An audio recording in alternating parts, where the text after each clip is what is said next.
Don't diss my ability. Hey guys, it's Adam again. Um, that's obviously the title of today's video, and it means a few different things. And first of all, I want to be clear that I do not take credit for that. My buddy Albert Rizzo of My Blind Spot came up with that several years ago at the Ruderman Family Foundation convention in Boston. And so I want to give him all due credit. But anyway, I think he had a good point, and I want to kind of expand on his point because what he was talking about and what I want to talk about today are a couple of different things. But the first thing that I want to let you know is you're never going to hear me in this video or in any video refer to myself as disabled, right? I'm a person with a disability. I am not a disabled person. Why is that distinction important?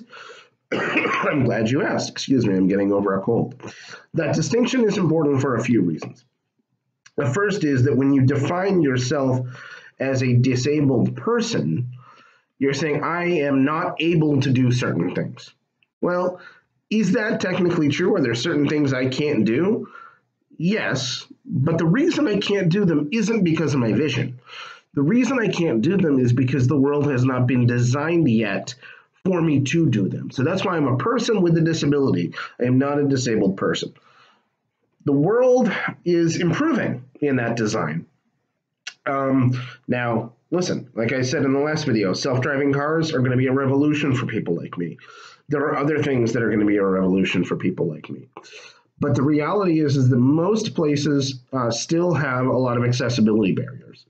But some of those are coming down, and the reason they're coming down is there's this concept in architecture that's been known lately as both as universal design.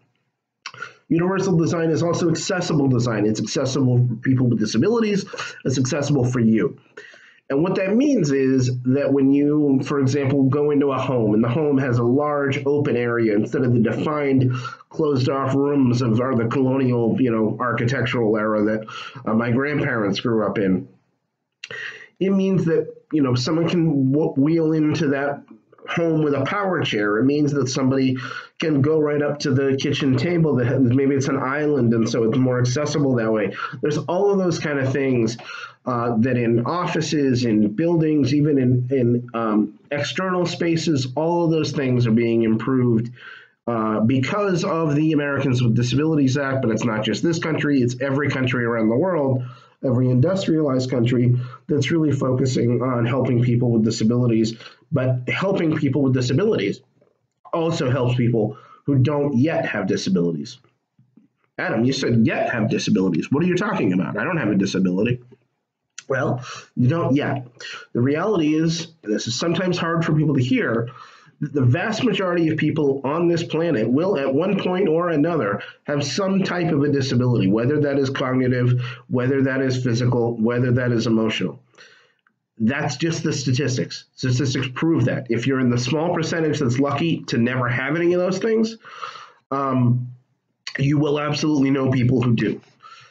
And it's important to recognize that because it's important to recognize that at any day you could wake up and that could be the day that you have a disability if you don't already. And that's the other thing that's important to understand. Disability is just a word. It has a meaning, but it's also a synonym, right? Disability is a perfectly good synonym for obstacle.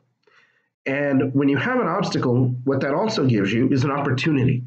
Every disability is also an opportunity to adapt, to change, to do things a little differently. For me, one of the senses, everyone says, well, you're blind, you're visually impaired. What sense is better for you? Well, I don't think any sense is necessarily better, but I think I'm more in tune with certain things. For me, the thing I'm more in tune with than anything, and my hearing is relatively good, my sense of smell, but for me, it's memory. It's always been my memory, and I think that's an adaptive tool that I learned at a young age, that, hey, you're not going to have the visual references that a lot of people do, so you have to use your memory. And I am doing that. And I've done that my whole life. I've adapted. That's all a disability is. It's an opportunity to adapt, to do things in a different way. And it's why, sometimes people talk about the words, and I don't love this phrase, but they talk about people with disabilities achieving great feats, whether it was the gentleman who climbed Mount Everest while completely blind, or other feats. The gentleman in the NFL who plays, I believe, with one hand for the Seattle Seahawks. They talk about these impressive things. It's just that they found ways to adapt, to do the things they want to do a little differently than you do them in traditional sense. And that's what I go back to when I talk about design, right? Those are all opportunities to adapt, to do things differently. And those are the gifts that disability gives us. It gives us those insights into say, hey, this is how the world does it, but this is how I can do it. And that's a blessing. It's absolutely a blessing to have those opportunities to recognize ways to adapt that if you don't have a disability yet, that you don't necessarily have the opportunity to figure out. Now, that's the other thing I think it's important to recognize that I want to talk about today, is that every single person has obstacles, right? You have an obstacle. I don't know what it is.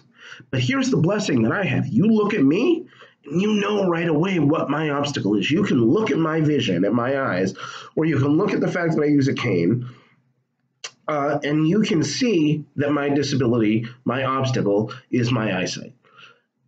Most people are not going to have that privilege for people to look at them right away and know what their disability, what their obstacle is. And I think that is a blessing. Like I said, it means that I don't have to suffer in silence. It means I don't have to explain myself all the time. It means if I do have an obstacle that's causing me challenges or great pain, people, again, they look at me right away and they know what that is. I don't have to justify why I can't read a menu the way somebody normally can, right? And somebody who is suffering in silence with whatever their obstacle is, they might have to do that. I look at that as a gift. And others may look at it differently, but that's how I've always seen it. And look, I say always seen it. Again, no pun intended when I talk about seeing or vision, but it isn't how I've always seen it. I will never be anything other than completely honest with the people who are watching these videos.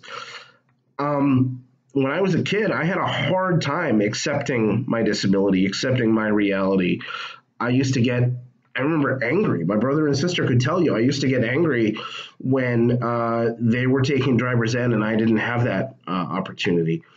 I used to lament that I couldn't play the team sports that I loved because I couldn't see the ball when it was coming towards my face in terms of baseball or football. And it wasn't until I was probably in my early 20s that I really started to accept who I was, accept my limitations, and embrace my disability. I am who I am. I think this is really important to understand. I am who I am because of, not in spite of, my disability. I love the man that I am today. Would I like to be a few pounds less? Yeah, I could be in better shape. But I love the man that I am, the person that I am. And I am that person because of my disability. So remember, if you take anything else away from this video, I hope it's this: don't diss my ability.